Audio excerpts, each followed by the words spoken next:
if I'm falling into a genre, it's the alternative stuff and the undergrounds. Well, that's bottomless. I mean, there's so much stuff to explore there, and just I got to pull. I mean, I got rid of my superhero comics, but I saved all my undergrounds, and I Yeah. still that's a collection I didn't get rid of, thankfully. Welcome to the Dummy Show. I'm John Kelly, the publisher of Dummy, which you can find at dummyzine.com. That's DUMMYZINE.com. In this episode, I'm going to be talking with Peter Kuper, a noted cartoonist and illustrator who I've known for a long time. I think Peter and I first met in 1987 at a book signing in New York City. And he is the longtime co-editor of World War III Illustrated with his long time collaborator and friend Seth Tabachman. When I say long time, they've known each other and been working together since they were little kids. Their first zine that they did together was they were 11 years old. Over his long career, Peter has produced a tremendous amount of work, both in comics and in commercial illustration. He was the artist who did the Spy vs. Spy comics for Mad Magazine for many years. He's done tons of books. And in the fall of 2024, I visited him at his studio in New York City. I was in town because I was giving a lecture at the School of Visual Arts at my friend Mark Newgarden's class. I was talking about zines, and while Peter and I were talking, he pulled out these things, which are copies of a zine that he did when he was a teenager in the early to mid 1970s. He was a teenager, but he was barely a teenager. That first issue of MELOTOONS was produced in 1972 when Peter was 13 years old. And as we were talking, he told me how he convinced Robert Crumb to do an interview with him, and then later, even more surprisingly, got Robert to agree to lend him his sketchbook so that he could run off to keep it overnight and run off to a library or somewhere and have it photocopied. And he later on collected that material and put it together in this really historic zine, MELOTOONS. I had heard of MELOTOONS over the years, but I'd never actually seen an actual copy, let alone hold one in my hands. And it's a crazy story how it all came together. And I knew that it would be something interesting to go further into, and that maybe other people would be interested in it. And so that's what we talk about in this segment, and as well as going into World War III Illustrated, how that came about, self-publishing in general, and some of the new projects that Peter is going to be putting out in 2025. And okay, let's jump into it right now. Peter Kuper on the Dummy Show. So let's just jump in. I mean, we can basically just if we can regurgitate what we talked about last time we were together, that probably Sure. be sufficient. But Okay. um, maybe there will be some more things to come out of it. I was inspired after we were together to get my own copies, and I tracked some down where I got some very decent quality copies, and they weren't. I mean, some of them were really expensive, and Yeah. the ones I got were like $50 each or something. So I'm shocked because they're really truly collector's items because there was only it's probably just I don't know 50 in circulation at this point, or I mean I printed 1,000 of the first one, but who knows how many of those got given away or lost. And the second one I printed 2,000 of, and then dumped 1,000 copies. So how did this all start? Well, it goes back to, well, I was doing a fanzine with Seth Tabachman, and we did our first issue It's actually called fanzine, right? fanzine with a PH. We were Yeah. so ahead of fat, I can't believe it. So yeah, PH fanzine. And Seth's father had a friend who was a printer, and so he printed 100 copies for free, and we assembled this, and that was when we were 11. And we let's see, I'm trying to think who we had an interview with. Dan Atkins, that's who we interviewed for that. He was in Ohio, and he was amenable to taking questions. And we brought them to our first New York comic convention in 1971. And there was a comic dealer from Cleveland. And we said, would you sell them at your table? We walked around with some copies, and he was like, yeah, yeah, sure, kids. We set them on his table, and we came back. They were all gone. Somebody had just picked them up and walked off with them. So we literally lost all, but there's two copies left or whatever. Oh wait, they weren't sold. They No, were just no, they were just stolen. They just oh. like, and we just stood there, I mean, we were 11 years old. We just stood there crying. Our first fanzine experience. So, in Cleveland, there was a group that we came across called the Cleveland Graphic Arts Society. That was just a ragtag group of comic enthusiasts that included Don and Maggie Thompson, by the way. And there was, I think we probably saw in the local paper, there's a meeting of comic fans down at the YMCA downtown. And we went down there. It's like Seth's dad drove us. And it was just like you went into a room and people would put out copies of like EC comics. And I saw my first Zap there. Zap Zero was there, and which immediately, had one of that magnetic pull that Crumb's work had on, as it did on so many people. And the actually right after we did that fanzine, we went to a Detroit Triple Fanfare, for both our first comic conventions, as me and Seth. And I saw Crumb's work in Promethean Enterprises, an early zine that was just fantastic. And actually, the original of the cover is at a show downtown at the Drawing Center right now. This guy Kaws, Kaws, has a show of his collection, and he had the cover, and it literally knocked me back because it was such an important piece to me. Somehow or another, became connected with this, what was a Mimeo zine called Gaslight, the Graphic Arts Society of Cleveland, with an LITE thrown in there to give it some verve, I guess. And I became the president of the Cleveland Graphic Arts Society. I think it was a coup, and there was an overthrow of the president, and I was installed as a puppet dictator. At Um, age what, 12? yeah, I was 11, yeah, probably 12, and or even 11. It was right we're tail end of 11 or 12.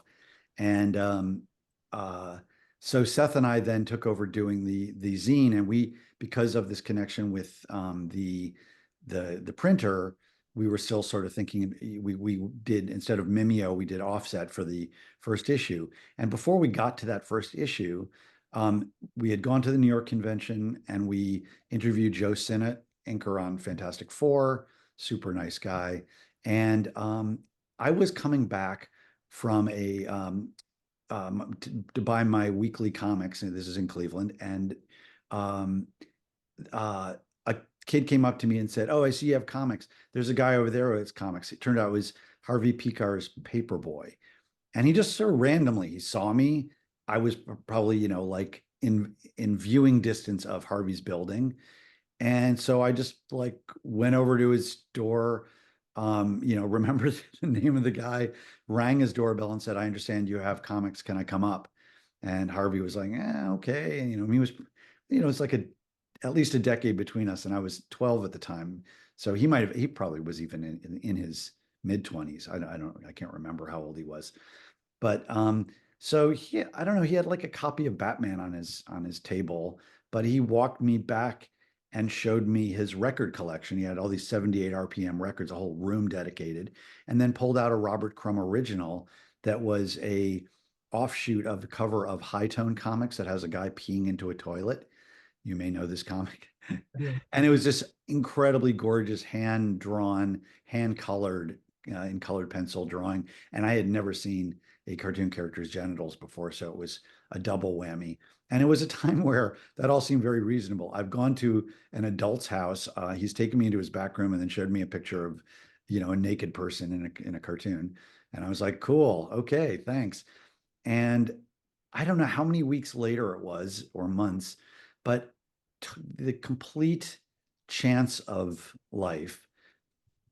We were having my parents were having a yard sale, and I stumbled upon these 78 RPM records in my parents' basement, and there were two crates of them, and they said they were left by the previous owner, and my parents said, call him up if he doesn't want them. Whatever you can get for him, you can keep the money.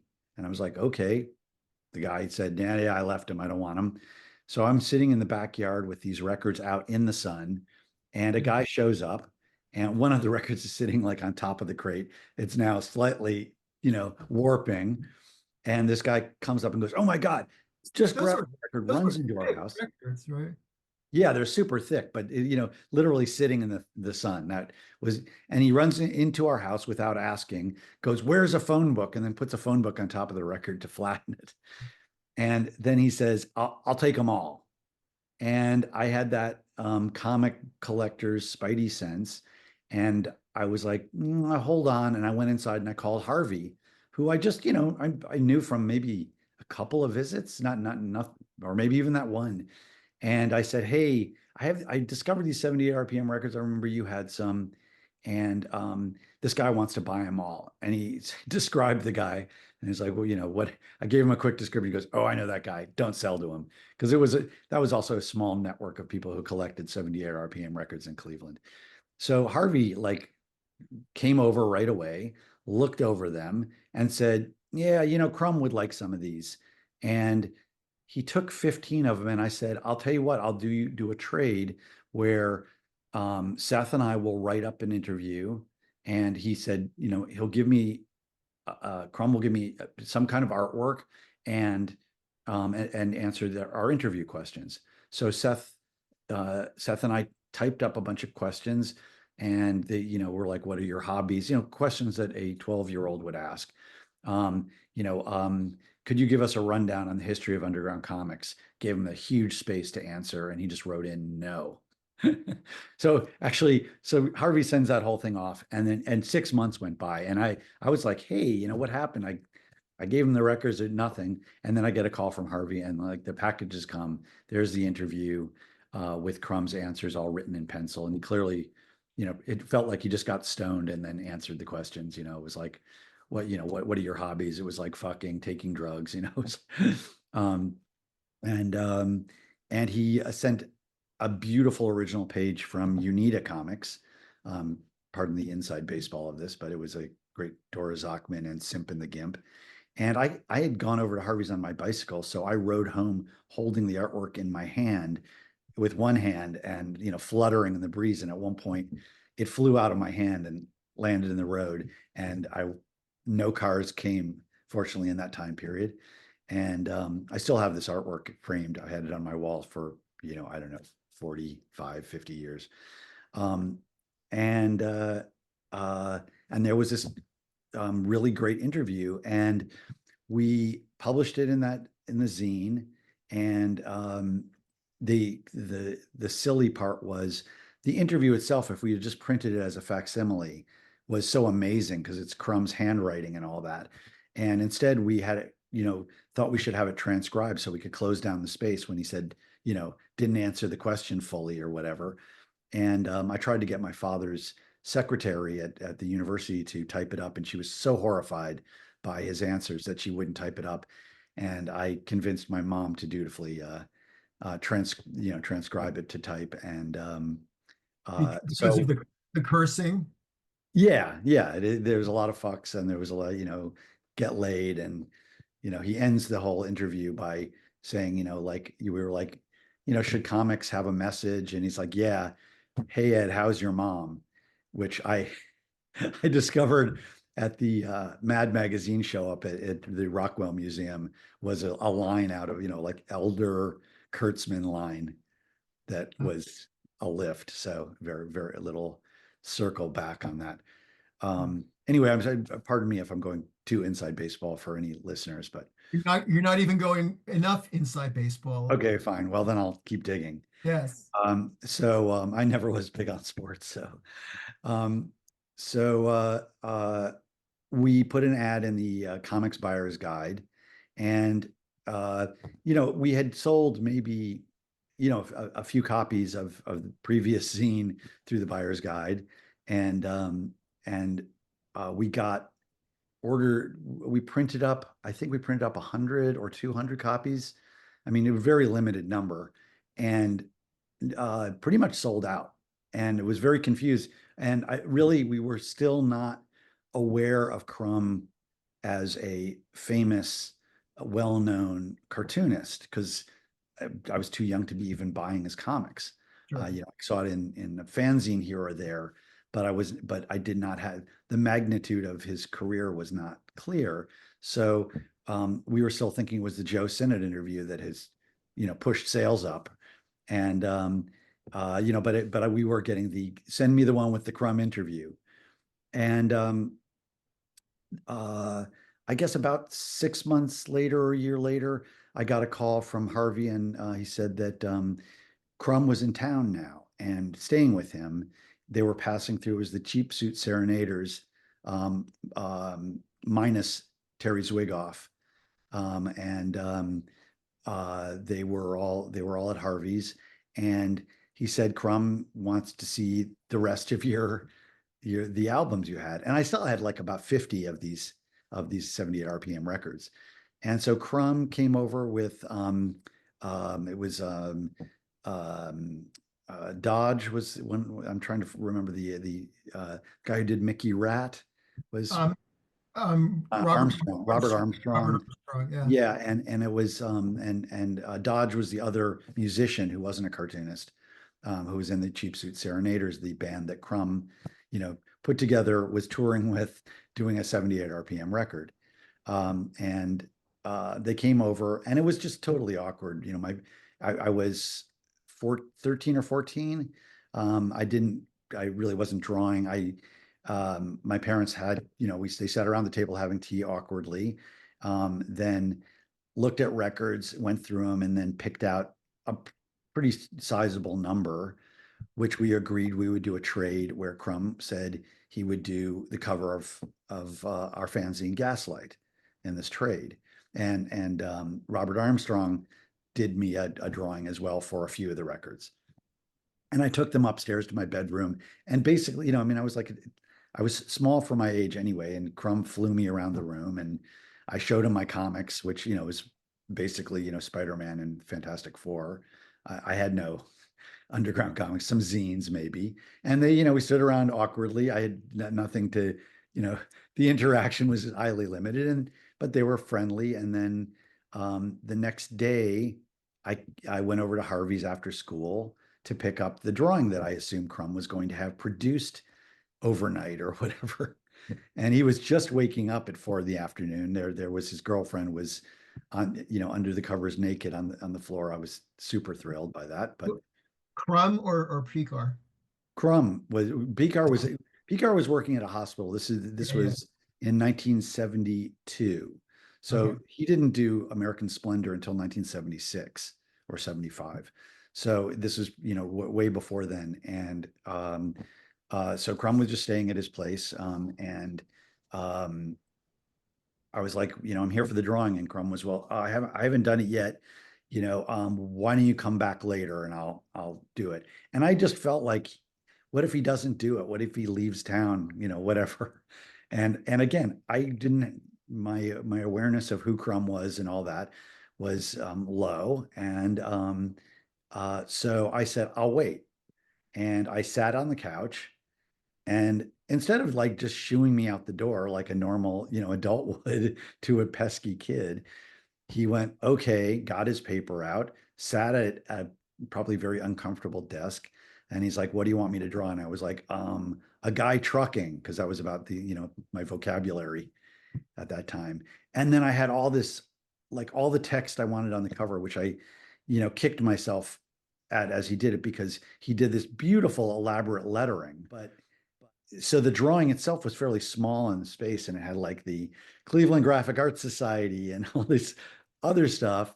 And then the drawing of the guy trucking was a small little center square. But beautiful, amazing things. But I at the time I was like a little shaken, because I was thinking he was going to do it, a big drawing with a little bit of text. But silly me, I had him do, handed him a whole, sheet of information I wanted on the cover. So I'm sitting there and, for the first hour, just staring at him, I guess, or maybe, 20 minutes went by, because it probably took him, I don't know, 3 hours to do this drawing. It's a beautiful, complete piece. And so um, I'm just staring at him and looking around the room. And he said, here, just to keep me busy, gave me his sketchbook. And so I sat down with the sketchbook and I started going through it. And it was a huge, fat sketchbook. And it was, it seemed like an impossibility, that it was like done by human hands, because it wasn't penciled. Every page on both sides of the page were filled completely with life drawings and cartoon characters and comic strip ideas. And, it was so elaborate. And so, I mean, every page was dense, as you know, if you've seen any of these collections of his sketchbooks.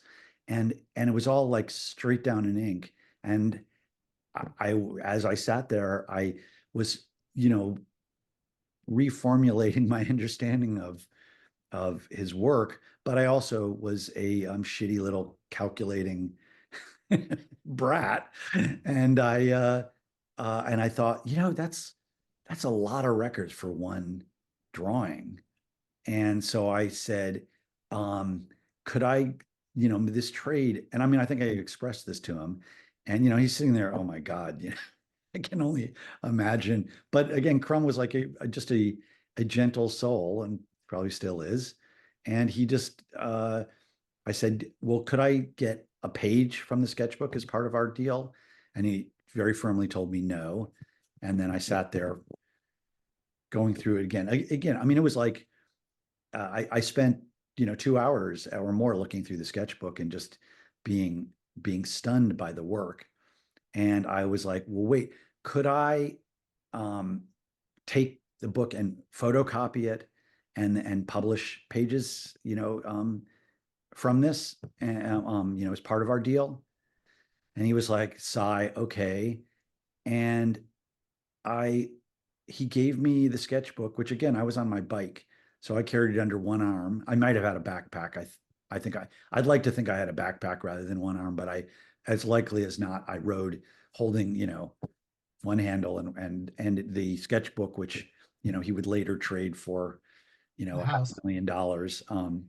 And I went up to our local library and fortunately had, enough dimes to photocopy a portion of the book. And then I had the sketchbook overnight and I brought it back to him the next day. And so I had this stack of photocopies. And he left town. We got the cover for our zine. And I was at another New York convention that summer. And I was talking to some older, more informed reader who knew Crumb. And I told him, just casually said, oh, I met Crumb and I have these things. And he was like, oh my God, you should publish that as a, people would love that. You should publish that as a thing. I think we had published a couple of pages in our zine. And so when I got home, I thought that would be great. And I assembled what I called MELOTOONS, which was some lettering that was in his sketchbook. And it was this absurd, I did it as single sheets printed on both sides. And the cover was a bigger sheet that I folded. And then I hand stapled every copy. And that, and then then I published the interview in there as well. It was republishing it we had published it in the zine, our 100 copies. This one I published. But before I even gotten around to assembling it, I put an ad in the Comics Buyer's Guide, and the first order I got was for 500 copies, and it might have been Bob Sidebottom, as a matter of fact. It was somebody in San Francisco, and he was like, "I need them pronto," and there was a check for whatever 50% off cover or whatever the deal was, or 60% off, and I just was like bowled over and hadn't even assembled. I was just assembling it. And so I put it together, and I was going to probably print 100 copies or 200 copies, and I ended up printing 1,000, so I had enough money from the first order, and then I started getting um, orders, individual orders, and I would get 7 or 8 orders a day, just a steady stream of orders, and because assembling it took so long, I was assembling on demand. So if I got an order, I'd fold the copy, I maybe and this was when I was 14, and it was starting to open the door that then super opened when I got from junior high school to high school and started smoking pot, and then was able to get underground comics, and then be like had an explosion of fandom for what Crumb was doing and underground comics in general, and Right. just suddenly that not that I wasn't still full on reading mainstream comics. I mean, I was buying comics every week, but then there was that whole new edition. Although, at that time, since undergrounds were 50 cents a piece, that was very difficult to afford them. Fortunately, selling pot, as I got into smoking pot, I started selling it, and then had a little bit more expendable money for buying comics. Um, so I have, eventually, I pretty much sold through that print run, and then another year or so passed, and again, somebody said to me, "You should do another one, and you should, like double the print run, because like if it went that well, then think of what that would mean, that you would sell twice as many." Right. And I was right in that slot where I was, again, like getting more not only into Crumb's work, but I was starting to draw a bit, and copy Rick Griffin and Crumb and all the underground people, along with whatever I saw in Creepy, Eerie, Vampirella, and mainstream comics. And so I probably sold nearly 1,000 of the second issue of MELOTOONS, and then I just had a huge pang of horror that I was taking advantage of this guy whose work I loved and revered, and that and the money was coming in like at 50 cents at a time or whatever it was, so I wasn't exactly, it wasn't like I had a lump sum, but I eventually, so anyway, I just had a a guilty pang, and I just took the second half of the print run and threw it out, and my father was a little aghast at, like, "What are you doing?" And I'm just like, I just feel like I've done something wrong. And Wow. and and then when I started making moved to New York and started making some money, I sent Crumb a check for what I figured was about what I made from the whole thing, which was about $300. But Wow. so, Wow. but Did he uh, cash it? yeah, yeah. He was already in France, and I forgot even how or maybe I forget. Let's see. No, it was in 77. So, or no, it was a little later even. But anyway, he was probably in France by then. But But do you have the cash signed check? oh, maybe buried somewhere, but I didn't save it as a, I wasn't thinking in terms of collectability then. And in Oh, fact, the interview itself disappeared. I had it in my drawer with stuff, and my parents threw out some things, and I lost track of that. And fortunately, I had a monograph published some years ago by Mississippi Press. It was like interviews that I had done. Some did a book on my career, and right when I was working on it, and I was having some of these stories in there, my sister called me up and said I found a photocopy of that interview. So I was able to publish a facsimile of it. So I have the facsimile, but I don't have the original. Oh, So wow, wow, wow. so, some of that just moving and all that kind of stuff. But I mean, I've been a collector, so I still have that Crumb original. I still have the cover for Gaslight that he did while I was sitting there. And, um, and I saw him in Angoulême when it was a year where he was the honored artist. And I was just, I generally felt chagrin, like, it was one of those things that kind of haunted me, as you can tell. I've gotten over that, but he, I was like, "Hi, how you doing? Good to see you." He's never been one to be very like handshaky, "Good to see you." But he said, "Hey, I have like a really one of those records we did in that deal that I really love. It was, some Chinese swing band or something like that. They were so odd, like these odd records. I mean, there was a Mickey Mouse Orchestra one that was in there too. But I was very, very relieved that there was any any parody in the deal.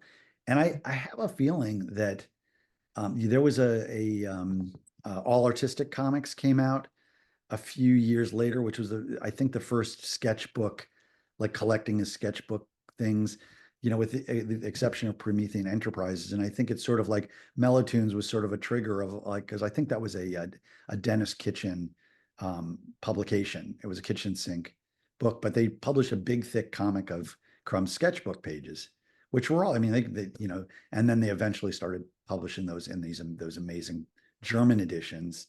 Right, And there's facsimiles of them at this point. There's every version of them possible right up to the latest sketchbook, which is right. I'm thrilled to be able to actually own like that. Uh, it's an amazing story, though. Um, and then the second issue came out in 1976. uh As in I the believe you, 75, 76. Yeah. So there was I guess the first one is in 72. So yeah, there was a big lag there. And I was, Seth and I did another issue of Gaslight, or we actually did two issues of Gaslight after the one with the Crumb interview, and published some of the sketches in there.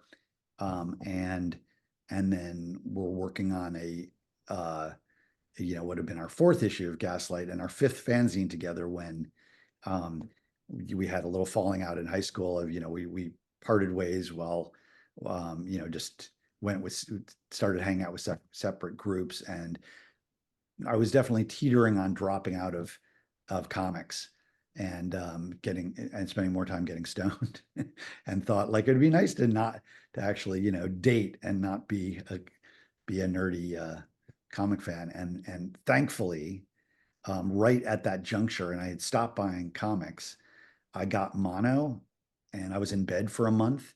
And my old comic friends from the Gaslight club days bought all the comics I had missed, brought them over, and I sat in bed reading comics. And when I got out of bed, I was like, I'm all back in, and was and it was it really was like a rescue mission because I was just about to head off in like no good direction, and it pulled me back and then got me drawing more.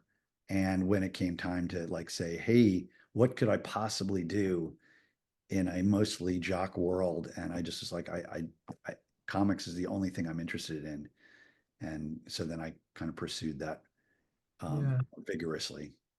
yeah, but then you and Seth a few years later started World War III Illustrated. So Yeah, that not that many years. 79.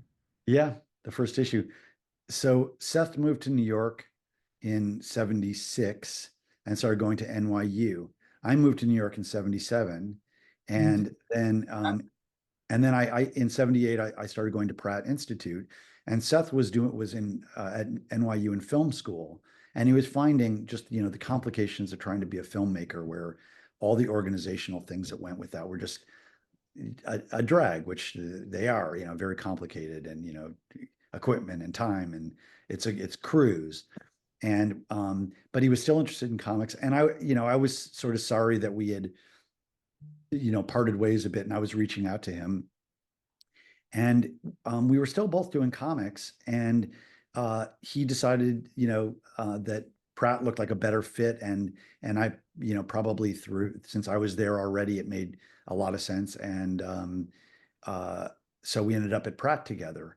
And at Pratt at the same time was Dan Klaus started. Maybe he might be a year or two behind me, but he was at Pratt in that similar time slot. And Kent Williams and George Pratt were going there, were more, ended up being more mainstream comic artists, Yeah, yeah, yeah. or Vertigo-ish end of the Right. spectrum. So there was this crew, but no teachers teaching comics, but some interest from some of the professors in what we were doing.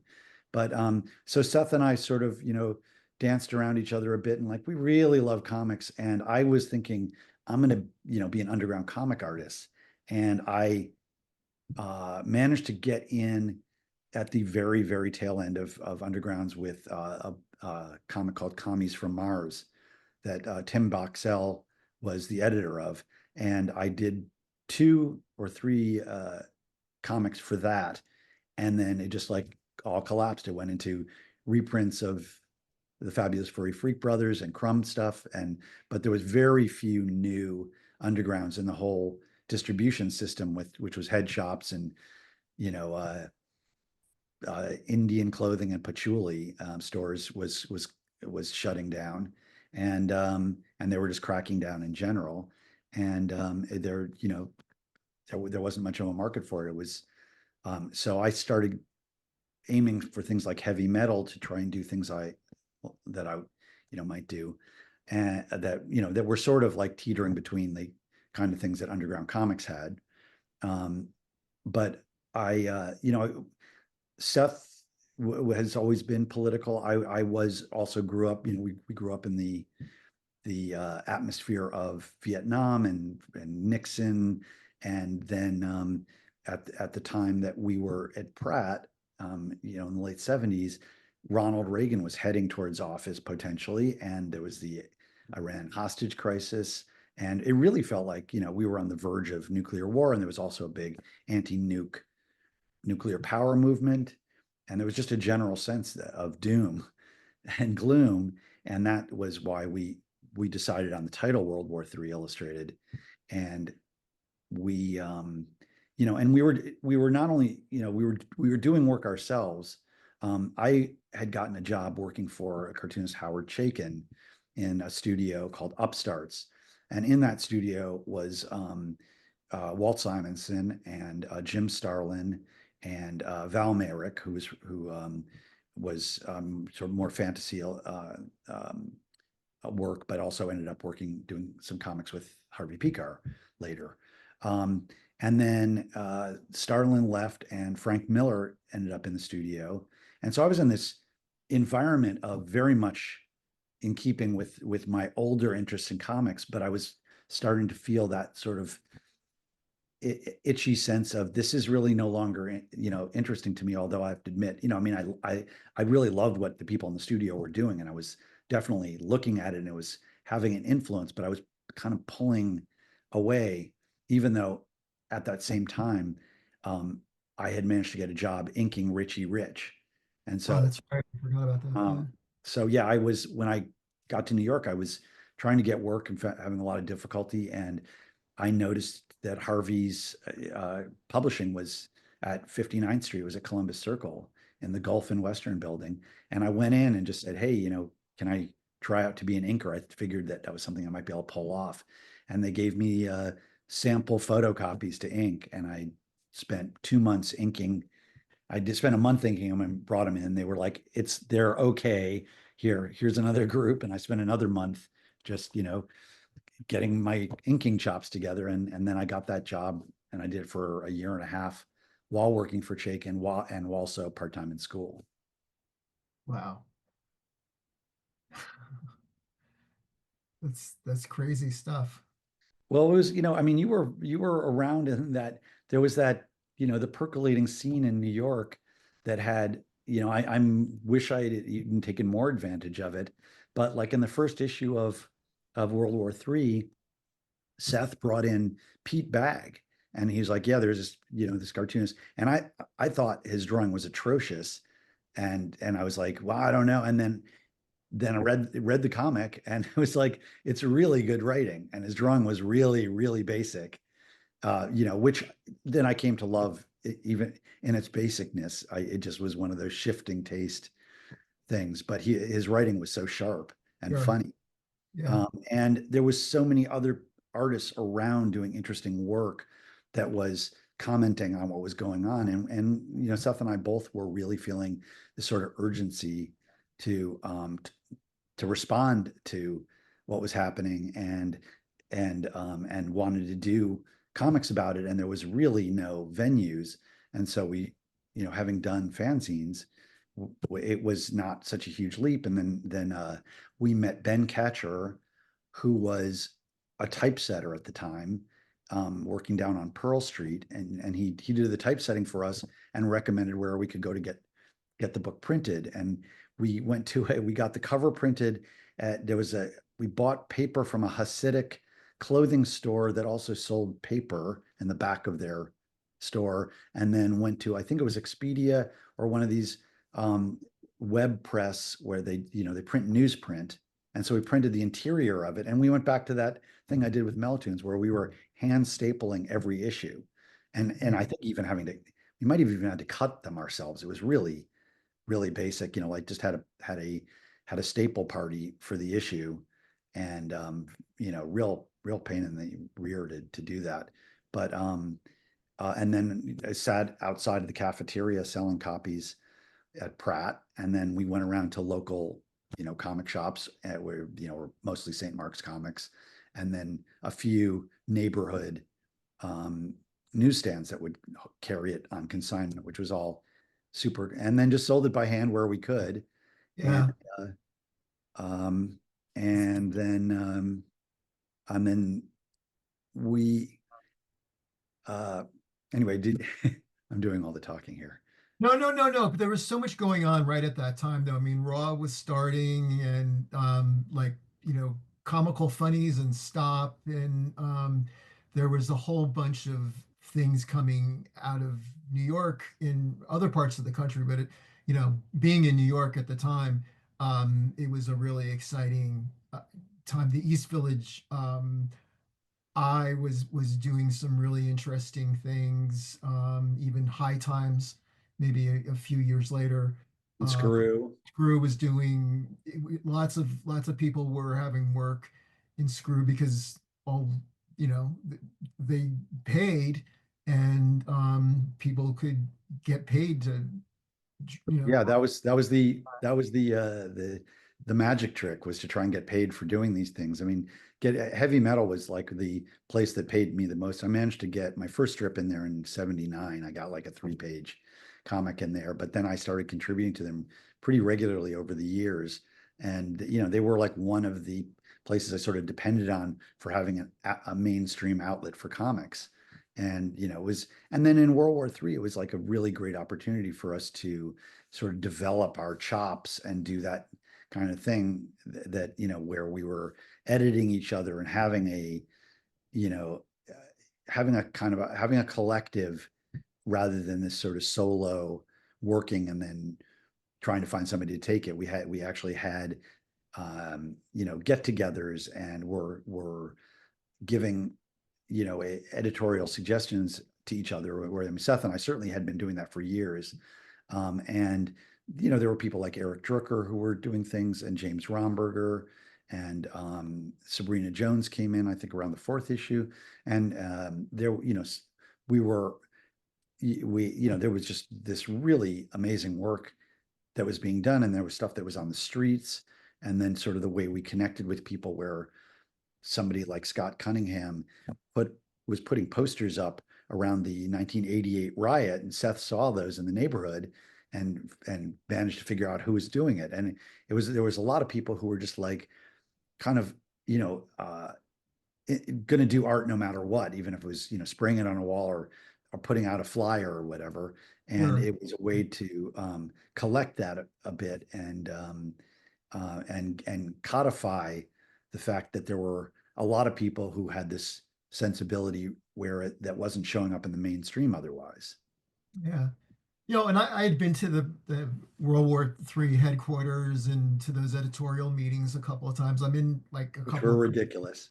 yeah, but it was, like a squatter um place in a Yeah, it was usually unheated, and it would be a group of people in a room, and we kind of go around and say like, well, what do you think the theme of the issue should be?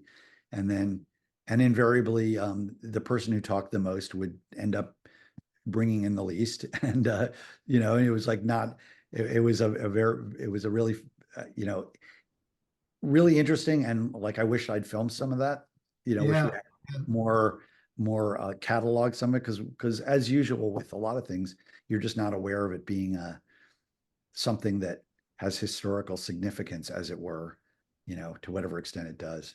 Well, I think one of the things that's truly remarkable is that it's still going, you know, Yes. and while your career has gone into varying directions with commercial illustration and regular, you know, regular gigs at Mad and other places, you just continue to stay with World War III, and I think that's really commendable. That Well, it still, part of it is that there are very few outlets. If you want to do a even slightly long form piece, like who's going to publish, a that, I mean, you can now say Fantagraphics or there, I mean, there had been Fantagraphics was one of the places that I went to early on, after I had, done a number of things that were in World War III and other places, but that there just were so few outlets.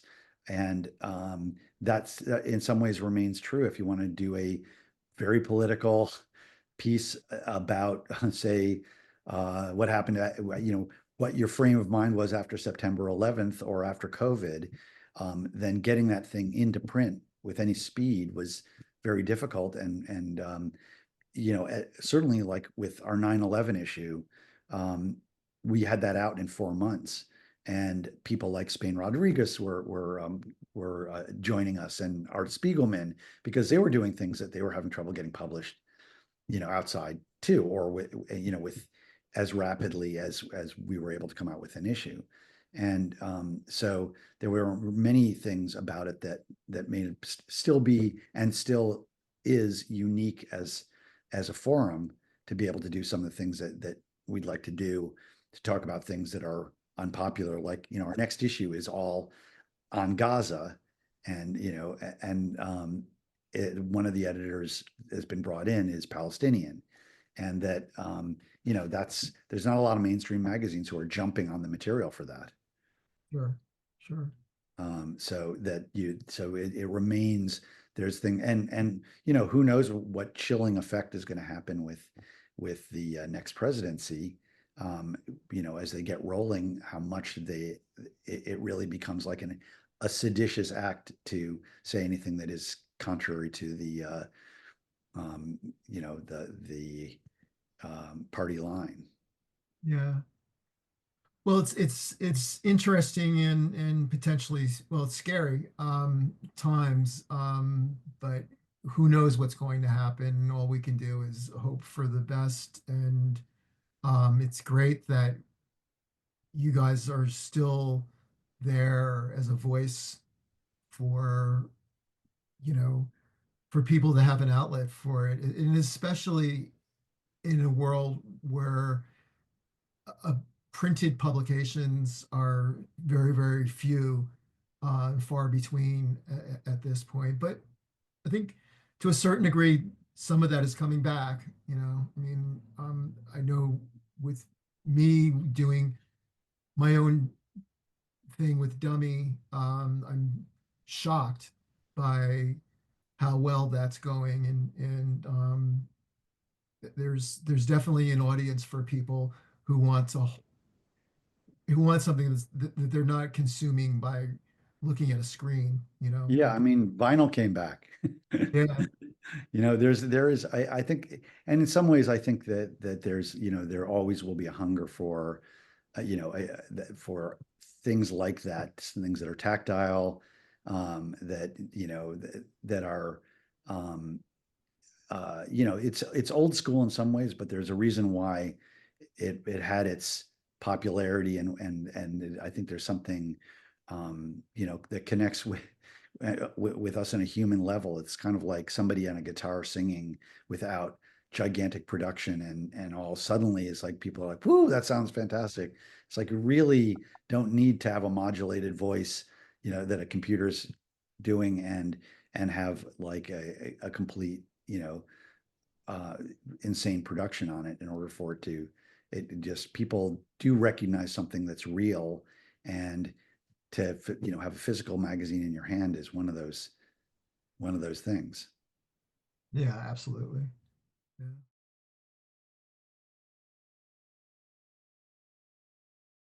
This, you know, some of it is the nostalgia factor, but I also think that, you know, I just feel incredibly fortunate to have been around the history so that I got to connect with, you know, the stages of it, so that it was, there was so much hand done things, there was such a smaller group of people interested, and that gave it a quality you that you still, you know, you get in groups, you know. I think that that still happens in the music scene, where you have something, or whatever is a kind of a new art form that people are gravitate towards, and before everybody has jumped on it, there's this quality that you get when, and I think comics still has that.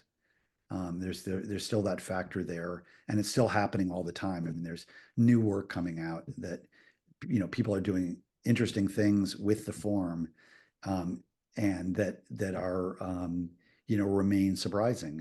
And you know, I my enthusiasm for that, and New York City, I haven't waned much in my many years of pursuing this. Yeah. Well, like so each year I've been giving a talk at the School of Visual Arts on the history of zines, basically. And I noticed that each year they become, when I'm done talking and there's questions and stuff, um, it grows each year how many questions are about specifics about the actual printing. Physically making a zine. I teach comics classes, and I still, given the opportunity, have the class do a physical printed thing, that have the experience, go out, photocopy, do whatever they're doing. And actually, very happily, I'm working with one of my students, former students, now, who's become the art design uh, director, or I forget the name of her position, but Kayla E is at Fantagraphics. And Oh, I know Kayla really well. Yeah, yeah, yeah. so that, you know, just, and she did one of the more astounding, when I had them do a zine at the end of class, collecting the work that they did from the semester.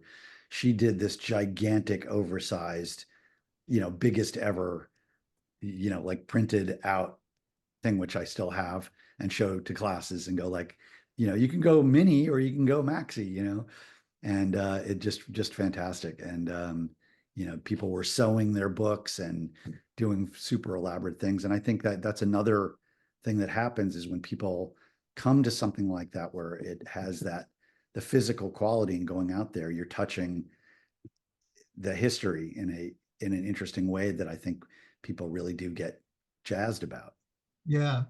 Yeah, her first collection is coming out from No, Fantagraphics. I pre-ordered. Sure. Well, I'm working with her. I'm doing for a first time in a long time, I'm doing a new book with Fantagraphics, um, called "Wish We Weren't Here," and it's, you know, postcards from current events, and it's based on a strip that I do every week for Charlie Hebdo. Oh yeah. Uh, Okay. and it also runs, it's a wordless 4-panel comic on Sure. environmental issues. And Right. so I've been doing it for 5 years. So I had enough to put together, assemble as a book. And Kayla is going to be my reference on design. So Oh, she's a fantastic graphic designer. yeah, no, I know from what I've seen of what she's already done. So Mm. I'm really looking forward to. We're just putting it together right now. So we just had our first interaction, but it's really kind of nice to be back doing something with Fantagraphics too, because but I'm sort of on a run of books at the moment because I have a new one coming out in May called Insectopolis, which is a history of insects. And then there's two spin-off books from that. One is I did these line drawings from to do the art for Insectopolis. It all is pen and ink line drawings, but then digitally colored and word balloons added. But the art itself is line drawings with no word balloons or anything, and a lot of it is kind of standalone. And so it functions as a nice coloring book. And Oh, because it's like ready for coloring, and it's these elaborate drawings. So I'm doing my first adult coloring book. wow, Yeah, wow, wow. it's a companion book to Insectopolis, and it was just Okay, like, okay. well, as I was trying to fight off the depression that happens when finishing a 4-year book project, and like, okay, what are you doing now? There's always that. What's your next project? And I started, putting together these like something that I could do that wouldn't be like starting from scratch, but that nonetheless could be good standalones. And I did a number of new things for this coloring book because I have information about insects and more. There's just more spin-off stuff to make it as a good standalone book, and also stripping away the coloring I did down to just the pen and ink drawings is I'm really happy to look at that work by Okay, itself too. It's fresh in a certain way that by the time you get into digital coloring and all, it gets buried. sure. Yeah, yeah, yeah. Oh. So, all right. So I will send you some stuff pretty soon. All right. Thanks so much, Peter. Sure. And Great to um, talk to have a hope have a safe and productive year, and we'll you. Yeah. see. Well, we'll be in touch before that year's over. So Yeah, I know, but I'm just saying it pro. yeah, yeah, yes. Advance notice. Yes. Right, Fingers crossed. right. All All right. right. Great talking to you as always. Thank you.